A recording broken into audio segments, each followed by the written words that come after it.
Good afternoon. Good afternoon. This third day of session, I received an email asking from Jodo saying, Roshi would like you to give a talk if you're up to it. My first response was, "Hi, I'll step up to it. I will step up to it." And of course, immediately the me started shooting out all these appendages like, does that mean I'm going to be sitting facing the Buddha? Why did she ask me?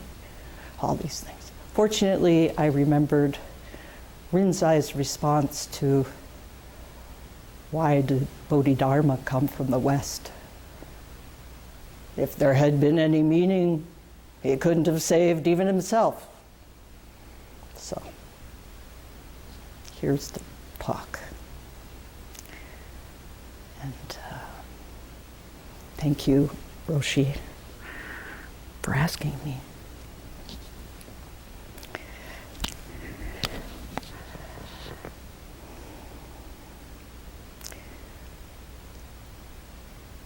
I want to share from my experience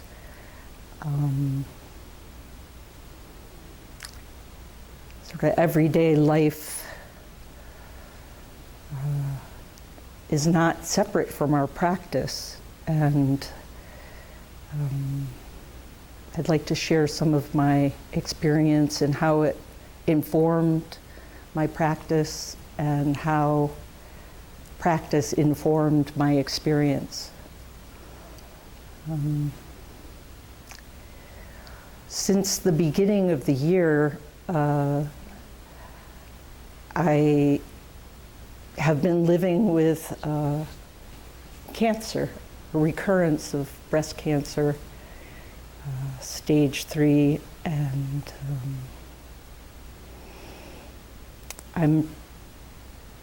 may sound upside down, but I'm very grateful. Actually, it's a great teacher, and I feel fortunate to have this opportunity. I hope sharing some of this will make that clear how, and also I just offer it my own experience, and you receive it with your own experience. That's what matters, is your own experience.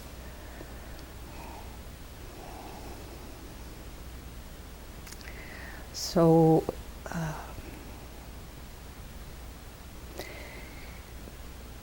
facing death, well, that's nothing different than usual, really. It's just a great fuel. And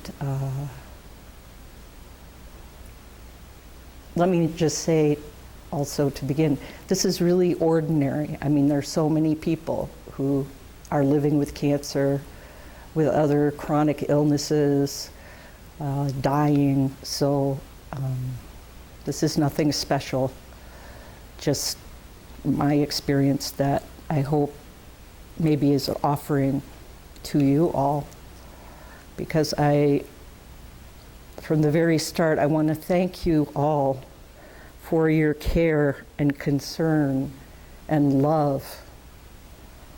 And I offer you the same with gratitude for the privilege of our being Dharma sisters and brothers on this way.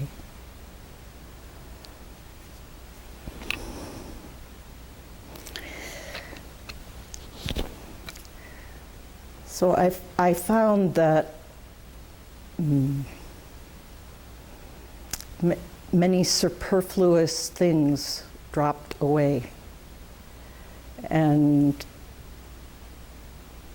it was illuminating how much our view is constructed by these concerns. And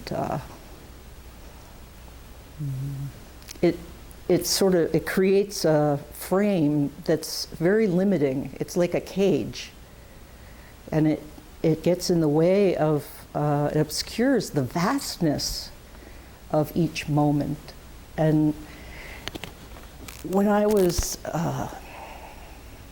went through 5 months of chemotherapy, which is poisoning your body. And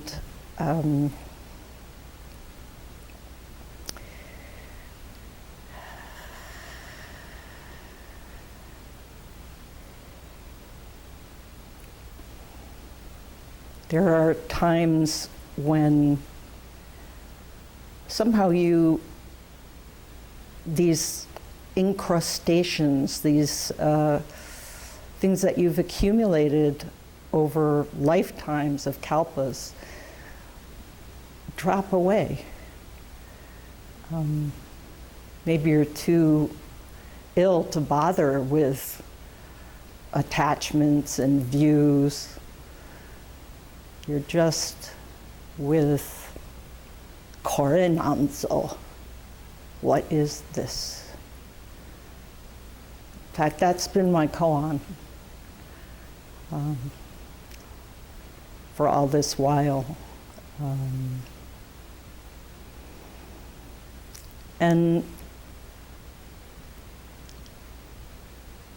there's deprivation of your sense of entitlement to feeling a certain way, your expectation that you'll be able to climb stairs and drink and taste tea.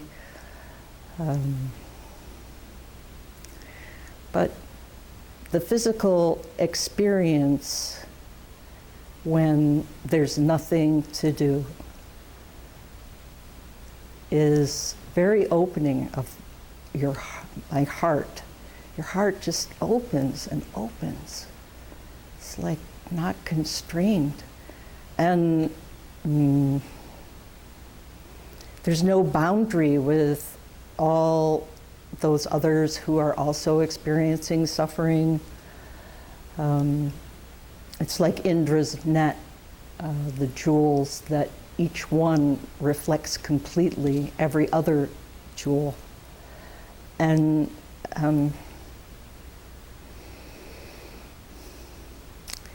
it's amazing. I felt this joy. It seems paradoxical, but that vastness is so overwhelming. You just no boundary with it. And Kaz Tanahashi introduced me to this term called joy density. So everybody wants to be happy, be joyful, and here I just felt this joy density building up. I go in for an infusion of chemotherapy, and it was very hard on your body. I mean, it's poison, so kind of attacks everything indiscriminately. And my nurses would be saying, "Oh, would you feel so badly? We want to make it better." This is their job. They're great. I have great doctors, great caring. They really respond to the conditions. And the conditions were, I was feeling pretty crummy, and there were drugs that they would have liked me to have taken, but I really couldn't take. So it was distressing to them. And they would be, "Well, we want to make you feel better." And I'm like, well, I just got all this poison. Of course I'm not going to feel good. That seems pretty normal. But I still feel joy. I still feel joy. And they listened. They did.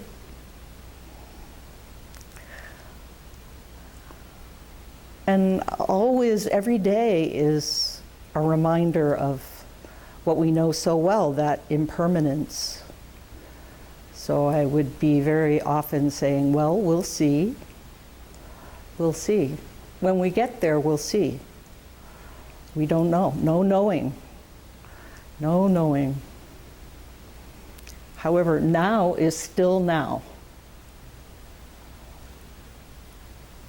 Although, as I said, this gift, it really gives an urgency to penetrate the depths of your true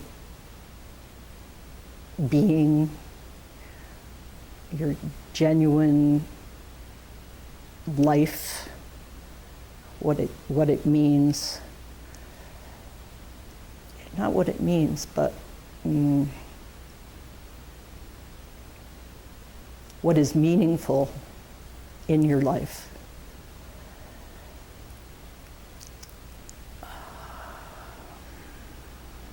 Please excuse me, I'm a little nervous.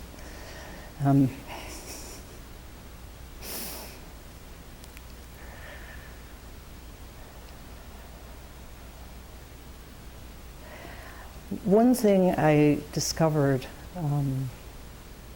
was how important it is to act on a feeling of wanting to do something generous, on a generous act. It's very important that you exercise that, follow through. You don't know when you'll have another opportunity. And that's what we're here for, to help each other, care for each other, love each other. And it's funny, I laugh at the rationalizations that come up. Be too intrusive, maybe they wouldn't feel so good about me, or all these sorts of things. But just act. Don't think about yourself. Just act.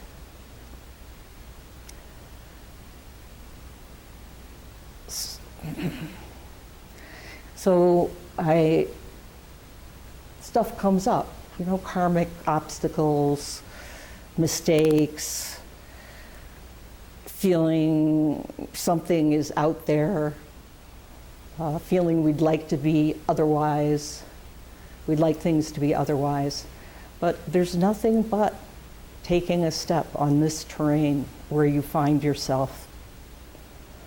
And open those defenses that wound you. They do, they wound you. All those defenses that you feel are necessary, they're so unnecessary. Try it.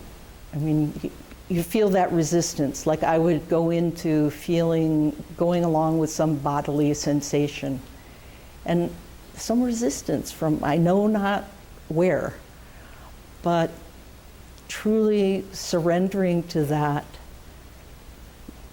presence, that present. You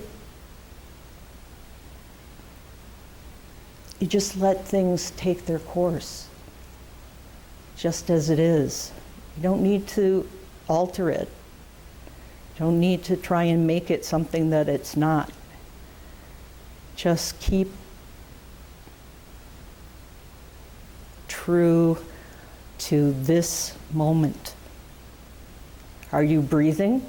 Yes, okay. You're breathing. That's important.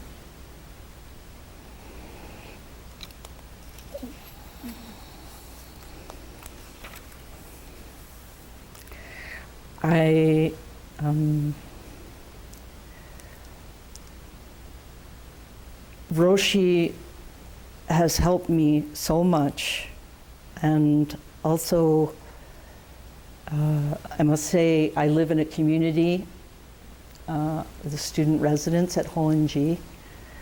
So I'm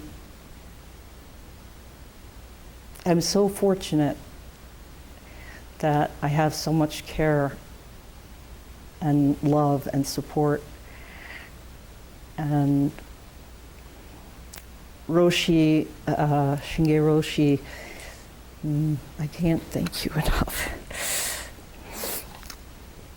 When I was facing the last 12 chemotherapies of this drug, she said, well, consider that 12 koans, you know, one by one. And she gave me a koan to encourage me called The Bodhisattvas in the Bath. In ancient times, there were 16 bodhisattvas at the monks' bath time. Following the rule, they had baths. They suddenly experienced realization through the touch of the water. You Reverend Zen students, do you understand their words? We experience the subtle and clear touch, have attained Buddhahood, and still retain it. You will be able to attain this condition after 7 times piercing, 12 times breaking through. So,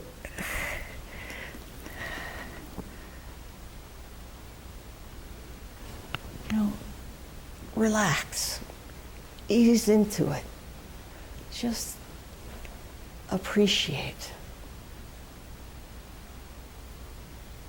Feel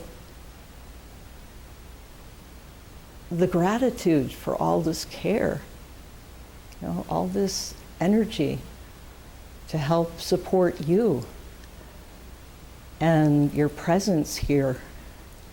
Of course, no one knows, no one can say what form you may serve the Dharma, but you start from where you are and examine what arises. So I was feeling, we had quite a number of events. It's really amazing how much we get done at the Zen Center, how many people we host, and how those ripples go out into the community. It's really quite amazing. And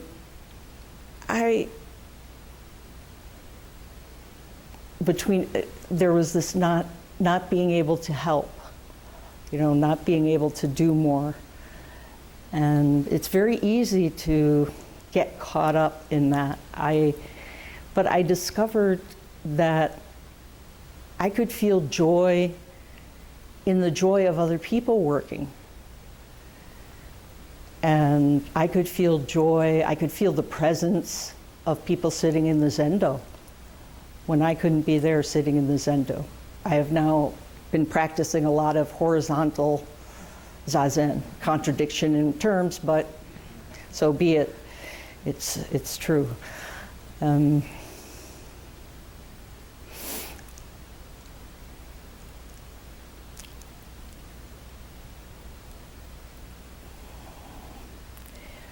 Jikyo gave me, well, not only did she move out of her apartment so that I could have my own space with a kitchen and a bathroom, and just so generous. Not surprising when you know Jikyo, of course, but very much appreciated. And, but Jikyo gave me this book, which I highly recommend. It's called How to Be Sick, a Buddhist-inspired guide for the chronically ill and their caregivers. So I want to read, I'll go into a few things, but I wanted to read a couple of things. One, this woman traveled to Paris and caught a virus, and she didn't get better. And being ill meant mostly being in bed, not being able to do very much. Certainly not being able to have any certainty about what her capabilities would be from day to day. And this, there are 4 practices, 4 dwelling places, viharas, that she talks about from the Pali, the Tibet, not Tibetan, but originally Theravadan. Metta, which is the loving kindness. So that's wishing well to others and to yourself. Karuna, compassion. Reaching out to those who are suffering, including yourself. Mudita, joy in the joy of others. I didn't even know there was a name for this till I read this. And then upekha, which is equanimity, a mind that is at peace in all circumstances. So these are some of the tools, not tools, but these are some of the practices that have helped her. And there are many more really wonderful, wonderful guidance, suggestions of practice. And because, for example, she thought she would be able to visit with her grandchildren, and she wasn't able to. So that sort of is hard when you're not able to do something that you envisioned you would be able to do. And jealousy and envy, all those feelings are very painful and kind of added more of a burden.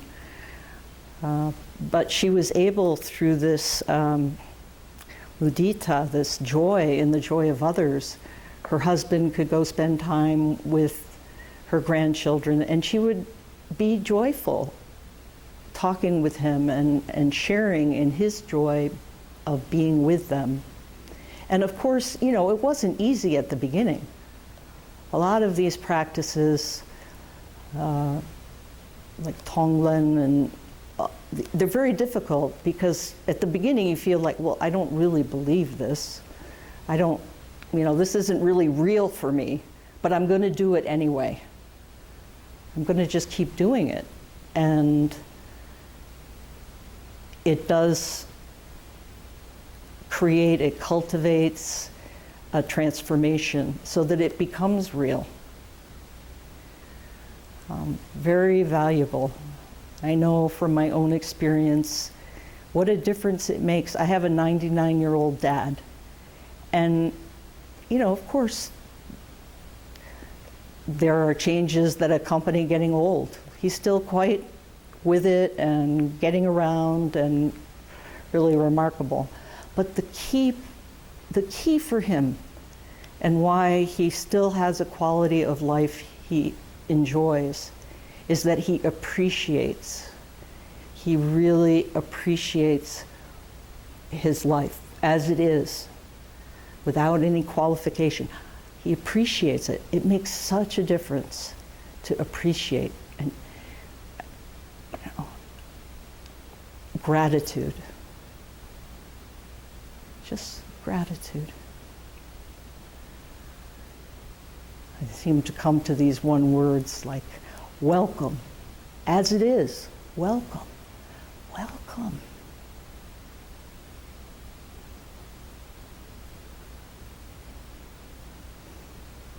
She has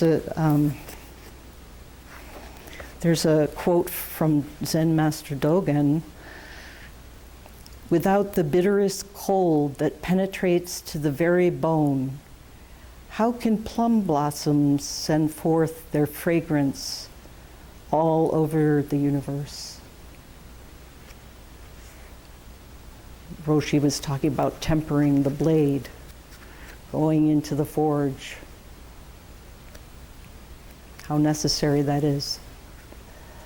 And one of the other practices that really hit home for me was from Ajahn Chah's talking about a glass. And this is what he says. You say, "Don't break my glass." Can you prevent something that's breakable from breaking? It will break sooner or later. If you don't break it, someone else will. If someone else doesn't break it, one of the chickens will. Penetrating the truth of these things, we see that this glass is already broken. He saw the broken glass within the unbroken one. Whenever you use this glass, you should reflect that it is already broken. Whenever its time is up, it will break. Use the glass, look after it, until the day when it slips out of your hand and shatters. No problem. Why not?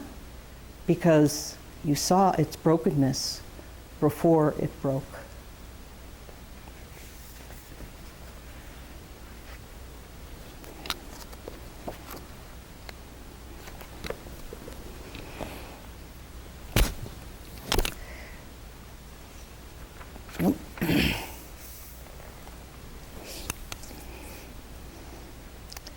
So this compassion for others and for yourself. I reflected a lot on, I looked into discipline, encouragement, and enthusiasm.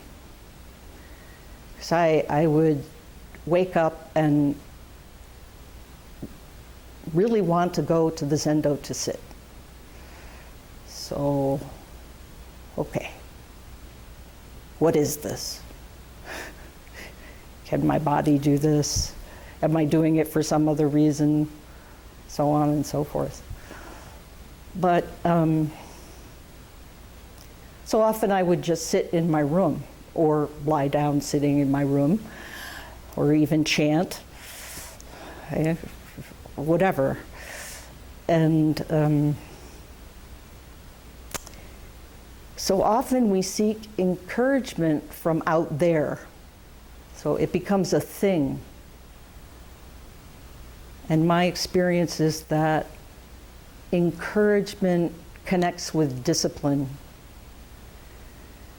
Your heart-mind generates its cultivation, and discipline is the foundation of my vow, my intention, my mindful awareness.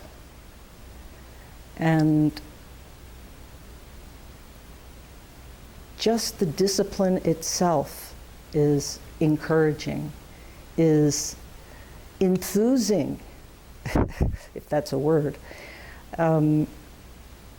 Probably everybody has experienced, had the experience where they applied their intention and manifested and actualized their true heart aspiration. And this is a transcendent experience. It's an opening. So it's our own efforts that is our enthusiasm, is our discipline. It's through our own efforts. Shunryu Suzuki, I had a calendar that was given to me by a very dear Dharma sister, and it had these quotes by Shunryu Suzuki, as well as some calligraphy and drawings, and it's very dear. Never know what's going to turn up on the next page. But this one struck me. She says, whatever you do, just do it without expecting anyone's help. Don't spoil your effort by seeking shelter. Grow up right to the sky. That is all. So I live at the residence and have been practicing for a little bit. Sometimes I'm in a position to offer some kind of correction. And it's really, I think back to Roshi at the very beginning. I was Jokei and doing the Han. And afterwards, Roshi would say, you know, you could do this, and maybe that could be a little. And she said something that has just stayed with me. If she didn't care, she wouldn't bother to correct. And so when I'm in the position, I am very aware of coming from compassion because I made those mistakes. I can understand all those mistakes, you know, all kinds of behaviors that come up. I mean, I immediately understand. I've been there, so no different. And also to have respect for where the person, including myself, are right now. It could not be otherwise. We're all not yet Buddhas. We're becoming Buddhas. And it's, for me, my experience, I have, well, Nyogen Sensaki has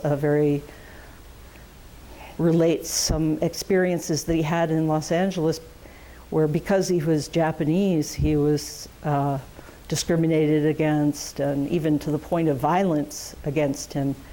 And he would say to himself, would realize, these people will one day be Buddha. It's very important. So when I offer some guidance, and so often it's so tender on my heart because the way we've grown up in society, including me, you know, we feel that that's like a criticism. I'm always saying, it's not a criticism. This is just a correction. And receiving guiding discipline is encouragement. So keep that in mind. It's encouragement for you. And it comes from care.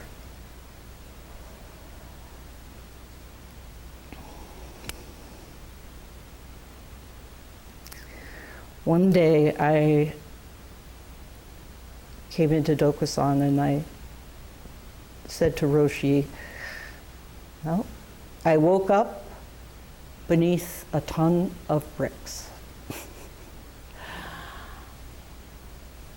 But I could still breathe through all that mass.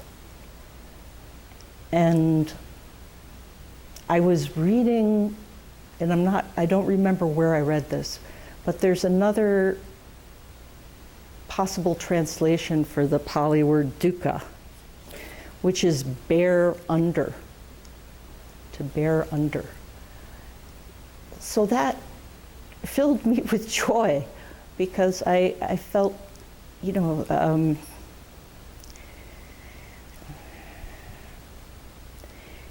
we have these conditions arising from our lifetimes, either this lifetime, numberless lifetimes, and we bear under these conditions as they are, the world as it is, in this being time, in this body,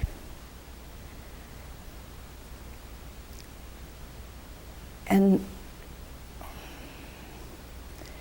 well, you know the Diamond Sutra. We haven't read this passage yet, but we will be reading it shortly.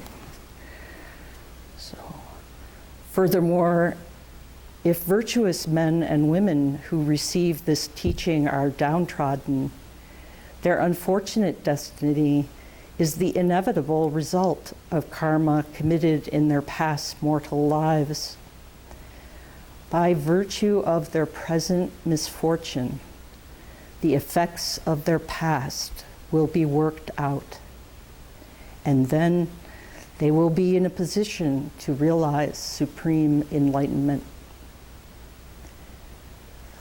We purify enlightened and enlightening beings. That's us, each one of us.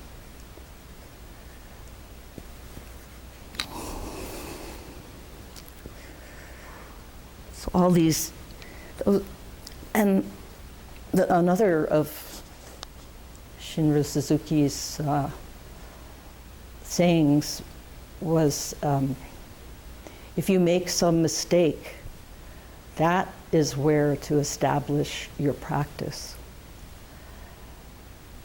And I added, there is no other place. But we say a mistake, it's any kind of obstacle, any kind of something we feel is out there doing something to us. Any of those thoughts come up. It's an opportunity. It's always an opportunity. And again, it's like any practice. At first, you have that resistance. You don't believe it's possible that this could be something that opened a door for you. But resisting it only gives it more substance, only reifies it. So if you open your heart to it, wonder. Truly. There's so much to these obstacles teaching us.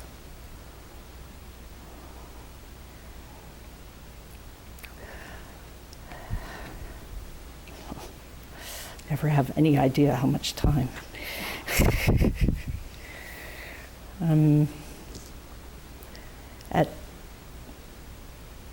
Roshi sent me a poem by Ryokan that was very helpful. I was in the hospital at the time, and I was here. It was during session. It was during anniversary session.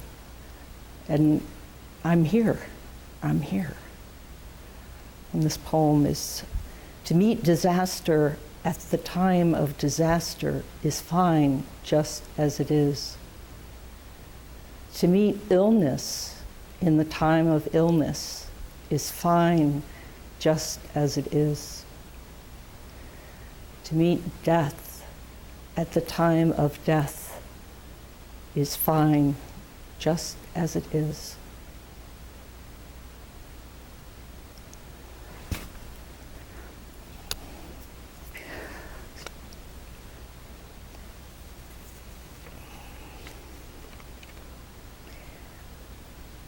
So those, when I was talking about the mistakes, the obstacles, the things that we would prefer not to experience, and I said that it's an opportunity.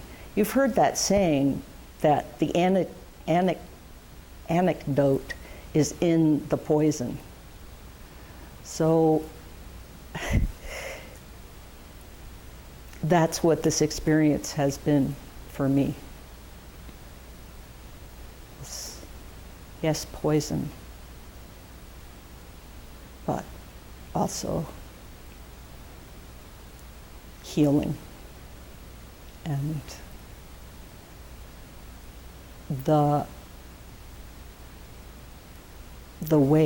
a way to penetrate living, dying.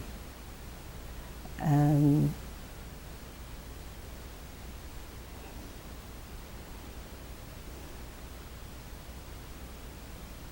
clear.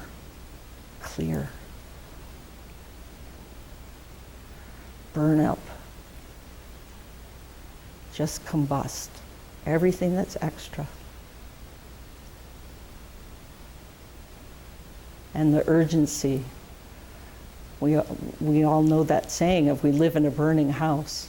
When you start feeling the flames, then you know.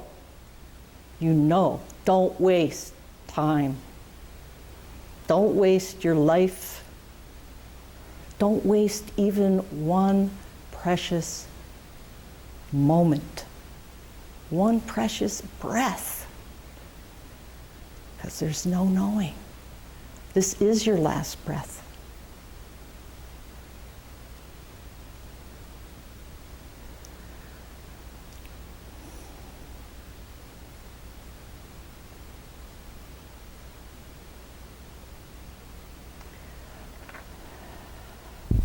Well, if anybody wants to ask something, I'm willing to hear.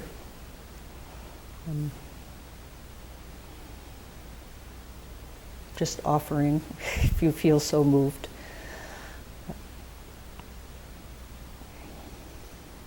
Yeah. You said this was a recurrence of your cancer. Did you decipher any difference, this recurring time from the first time? In how you experienced? Just a moment.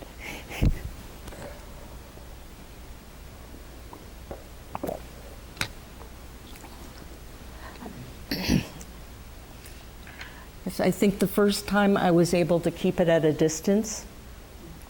It was very contained, just a lumpectomy, and the sentinel node, the lymph node was clear, and radiation was short, and so this time it was kind of a zigzag path getting to the diagnosis as well. So that just reinforced the no knowing part. And we don't live by numbers, although somebody has asked me, well, so what are the chances? I don't know. But just experiencing it more in my body, knowing, feeling that it's in my body, and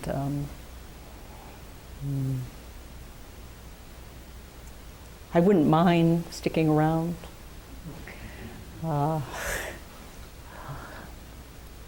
And I will take it as it comes. So yeah, it was more the my whole life is involved. Of course, then I get to make jokes too about having cancer. Oh well, the incinerator fumes. I already have cancer, so who cares?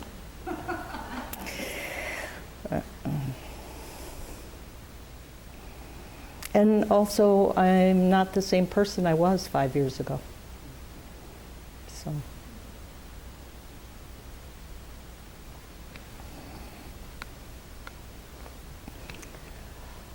Well, you'll have lots of yoga time. I wanted to close with one more poem, since it speaks of my experience entirely.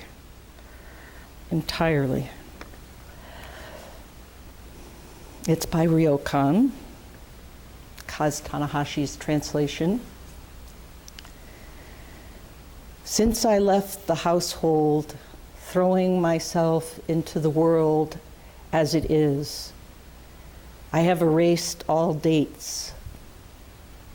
Yesterday I lived on a green mountain. Today I play in town. More than 100 pieces patch my robe. A single bowl knows no years. Leaning on my walking stick, I sing into the clear night. Laying out a straw mat, I sleep under the moon. Who says I don't count? This body of mine is just this.